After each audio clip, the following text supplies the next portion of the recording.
మొన్నంతా అన్ని ఛానల్స్లో ఓదరగొట్టారు. జగన్మోహన్ రెడ్డి గారు ఢిల్లీ వచ్చేస్తున్నాడు, జగన్మోహన్ రెడ్డి గారు ఢిల్లీ వచ్చేస్తున్నాడు అని. నేను మొన్న మాట్లాడినప్పుడే చెప్పా, వస్తానంటున్నాడు, అపాయింట్మెంట్ అడిగాడు ఈయన. కానీ అపాయింట్మెంట్ ఇవ్వరు నాకున్న సమాచారం మేరకు.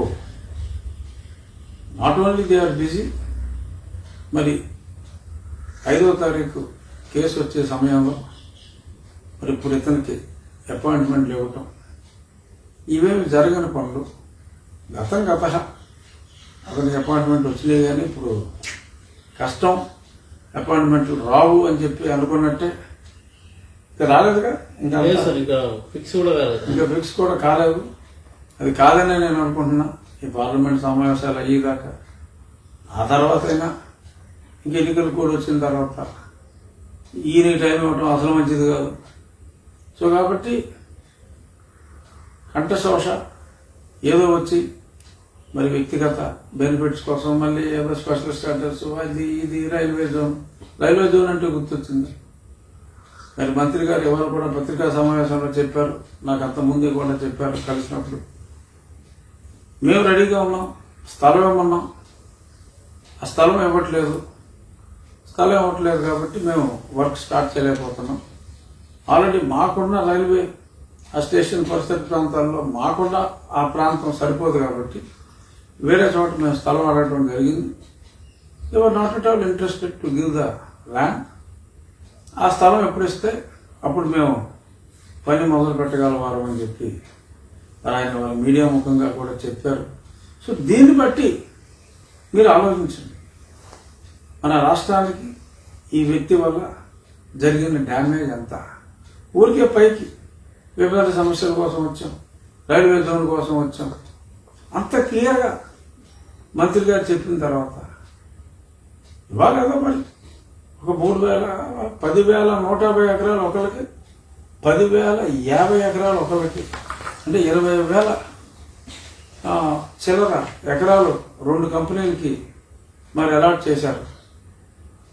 ఇప్పుడు సోలార్ కంపెనీలైనా అన్నీ ఇవి నమ్మేసి అంటే మనకు తెలియదు అనుకోండి.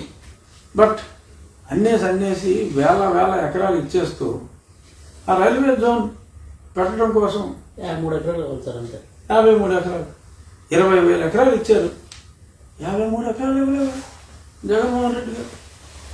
సో ఒక మంచి పర్పస్ కోసం ఒక జోన్ అక్కడికి వచ్చిందంటే ఎన్నో ఉద్యోగాలు వస్తాయి, ఎంతో అడ్వాంటేజ్ వస్తుందనే కదా మరి గతం నుంచి మనం పోరాడుతున్నాం.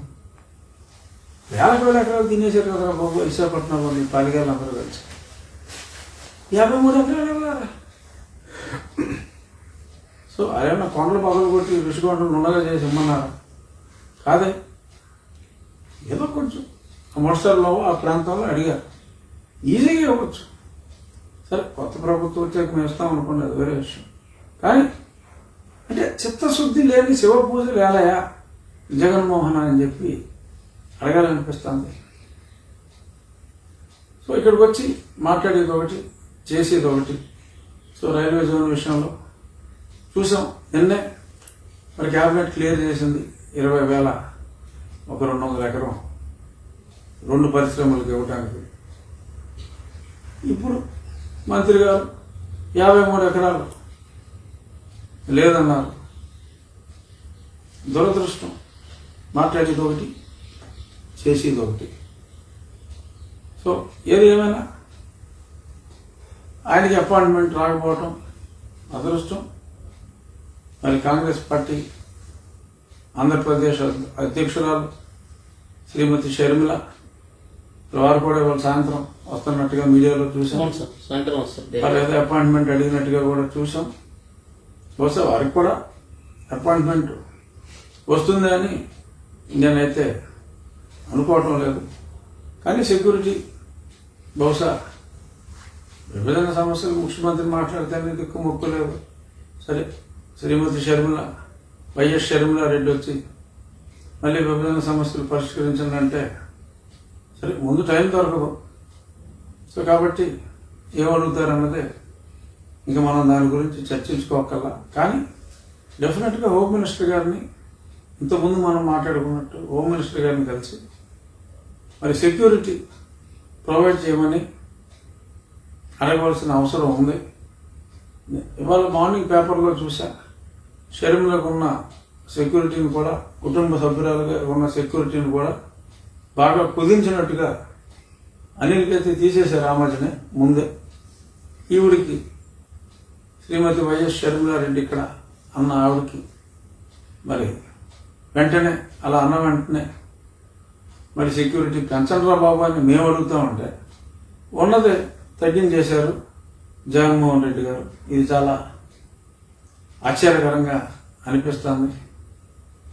చూద్దాం, మరి కనీసం తన సొంత సహోదరికి కూడా వారి కుటుంబ సభ్యులకి 600 మందిని ట్రైనింగ్ ఇచ్చి పెట్టుకుని తోడబుట్టిన చెల్లెల కోసం ఆ మాత్రం ఉన్నదే స్కెలిటన్ సెక్యూరిటీ, దాన్ని కూడా తగ్గించేయటం దురదృష్టం. అంతకంటే మనం ఏం చెప్పుకుంటాం? మహిళలకు జగన్మోహన్ రెడ్డి గారు ఇచ్చే గౌరవం ఇదేనా అని చెప్పి మహిళలందరూ కూడా ప్రశ్నించుకోవాల్సిన సమయం ఆసన్నమైంది. చూద్దాం ఏం చేస్తారు. సార్, మీ పార్టీలో అంటే మీ ప్రస్తుత ముఖ్యమంత్రి గారు పార్టీ అధ్యక్షుడు కూడా ఆయన మొన్న అంతకుముందు కొంతమందికి ఎమ్మెల్యేలు ఇచ్చారు, తిరిగి మళ్ళీ వాళ్ళని ఎంపీలు చేశారు. గురుమూర్తిని కూడా మొన్న అంతమందికి ఎంపీ ఇచ్చారు, ఇప్పుడు ఆయన అంతమందికి ఎమ్మెల్యే ఇచ్చారు, మళ్ళీ ఇప్పుడు ఎంపీ ఇచ్చారు. మళ్ళీ కన్ఫ్యూజ్ క్రియేట్ కావట్లేదు. ఉన్న దాంట్లో సగం మంది పోతుంది. ఎందుకు ఇది మ్యూజికల్ చైర్స్. అసలు గతంలో ఎన్నడూ చూడని విచిత్రమైన పరిస్థితిని చూస్తున్నాం. ఆ గురుమూర్తి గారిని తీసుకెళ్లి ఎమ్మెల్యే చేసి సత్యవేడ ఎమ్మెల్యే గారిని, కోనేటి ఆదిమూలం గారిని తిరుపతి ఎంపీ ఇస్తే నాకొద్దు ఈ ఎంపీ, నాకు ఎమ్మెల్యే కావాలి అని చెప్పి మరి ఆయన ఎంపీ పోస్టుని తిరస్కరించి మరి ఆయన లోకేష్ గారిని కలిసి పార్టీ వీడే పనిలో ఉన్నారని చెప్పి చూసాం. ఇలా ఎన్నో అసలు ఇక్కడ అక్కడ అక్కడిక్కడ ఎక్కడో చిత్తూరులో ఉండే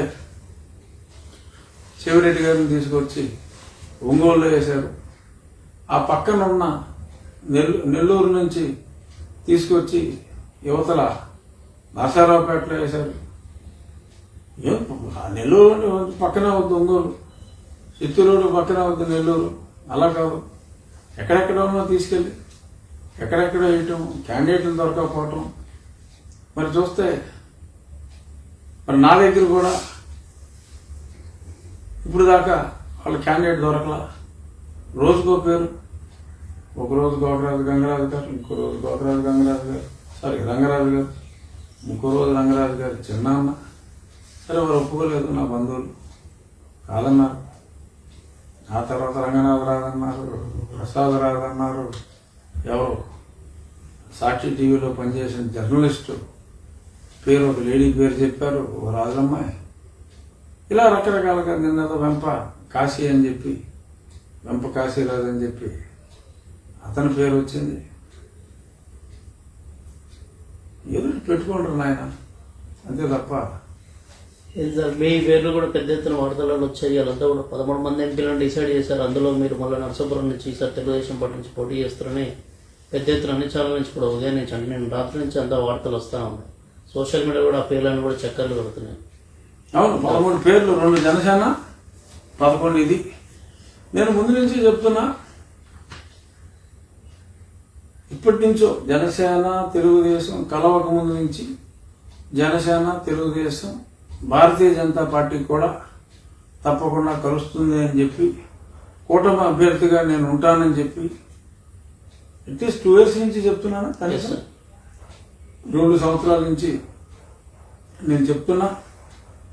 సో అది నిజమే అని చెప్పి ఇవాళ ఇక నా పేరే కాదు, ఇంకో 12 పేర్లతో నేను కాక మొన్న మా పార్టీ ఫిరాయించిన ఆ ఎంపీ పేరుతో సహా జనసేన పార్టీ తరఫున అన్నీ కూడా వచ్చినాయి. మొన్నటిదాకా వైసీపీ సోషల్ మీడియా వాళ్ళు రఘురామకృష్ణరాజుకి సీట్ ఎవరు అని ఇలా చాలా రాసుకున్నారు. వారికి తెలుగుదేశంలో సీట్ లేదు, జనసేనలో సీట్ లేదు. నేను అప్పుడే చెప్పా, ఒరే కృష్ణావళి వాళ్ళ, నువ్వు నా మీద క్యాండిడేట్ని రెడీ చేసుకునిరా, కూటమి తరఫున నేనే పోటీ చేస్తున్నాను అని చెప్పా. ఇప్పుడు మరి ఎప్పుడైతే అది పేపర్లో మరి ఆ పేపర్లో వచ్చిందంటే మరి దాని అథెంటిసిటీ అది ఎంత నిక్కచ్చిగా ఉంటుందనేది అందరికీ తెలిసిందే. సో దాంతో వీళ్ళకి ఏడుపు ఒకటే తక్కువ. ఆ కాలకేయులకి, వైసీపీ కాలకేయులకి ఏడుపు ఒకటే తక్కువ. వాళ్ళకి ఏం మాట్లాడాలో ఏం అర్థం కావట్లేదు. సరే మరి ఈ 1-2 రోజుల్లో మరి నా మీద ఏదన్నా మరి క్యాండిడేట్ని ఎవరినైనా వెతికి వెతికి వెతికి వెతికి వెతికి తెస్తారేమో చూద్దాం. నేనైతే వారికి అద్వితీయమైన ప్రజల సంపూర్ణ మద్దతుతో నా నియోజకవర్గంలోని తెలుగుదేశం జనసేన పార్టీ అభిమానుల బలంతో, అలాగే నన్ను అభిమానించే వారి బలంతో ఒక అద్వితీయమైన విజయాన్ని, కూటమికి ఒక మరిచిపోలేని పరాభవాన్ని యువజన శ్రామిక రైతు కాంగ్రెస్ పార్టీకి అందించాలని కొత్త నిశ్చయంతో ఉన్నామమ్మా. జగన్మోహన్ రెడ్డి గారు అండ్ కంపెనీ రెడీ చేసుకోండి. ఎవరిని పెడతారో రెడీ చేసుకోండి. దిక్కుమాలిన మాటలు, పనికిరాని మాటలు బాగొద్దని చెప్పి మీడియా ముఖంగా వారికి విన్నవించుకుంటున్నా.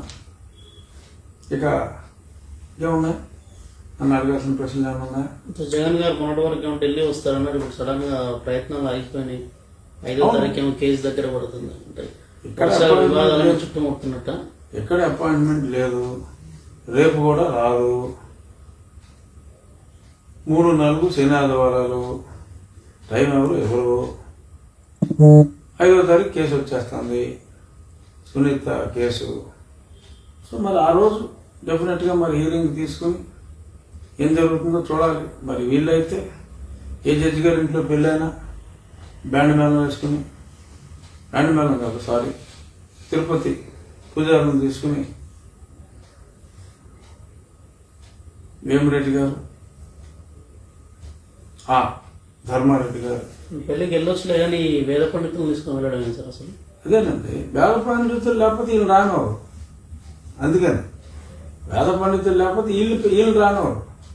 అక్కడేంటి పబ్లిక్గా వేద పండితులు వస్తే ఏ జడ్జి గారు కూడా కాదనలేరు. ఆయన ఆంధ్రాలో చీఫ్ జస్టిస్ చేశారు ఇంటికి. మరి వేద పండితులను తీసుకుని వెళ్తే ఎవరు కాదనగలరు? వెంకటేశ్వర స్వామి అందరికీ భయమే. సో మరో పక్క ఏనో అది అందరికీ తెలిసిందే. చట్టం తన పని తను చేసుకుంటూ పోతుంది, కానీ తగ్గేదేలే అంటూ వీళ్ళ పని ఇది చేసుకుంటా వెళ్తున్నట్టుగా అనిపిస్తుంది. ఎన్నోసార్లు చెప్పాం, ఎవరింట్లోనూ పెళ్ళి అయితే మీరేంట్రా బాబు ఇక్కడి నుంచి జనాలందరినీ తీసుకెళ్ళి ఎవరు ఖర్చు? ఇది టీటీడీ ఖర్చా? టీటీడీ ఎలా ఖర్చు పెట్టుకుంటుంది? వాళ్ళ పెళ్ళికి మీకు మరి 15 మందికి విమానం టికెట్లు ఎవరు పెట్టుకుంటున్నారు? దేవస్థానానికి రాస్తే తప్పు, ఎవరన్నా పెట్టుకున్నా కూడా తప్పే. మరి పేపర్లో చూసాం, మరి చాలామంది గ్రాములు 15 మంది గ్రాములు వెళ్ళి మరి అక్కడ చేసినట్టు. బట్ ఏం చేసినా ఆయన చాలా స్ట్రైట్ ఫార్వర్డ్ సీరియస్ మ్యాన్. కానీ భగవంతుడు రిప్రజెంటేటివ్స్ వచ్చినప్పుడు కాదనలేని పరిస్థితి. మరి ఇల్లు కూడా కొంచెం సంయమనం పాటించాలి. పైగా రేపో మాపో నంద్యాల ఎంపీ క్యాండిడేట్ అట ధర్మారెడ్డి గారు, అది కూడా వేరే పేపర్లో చూసా.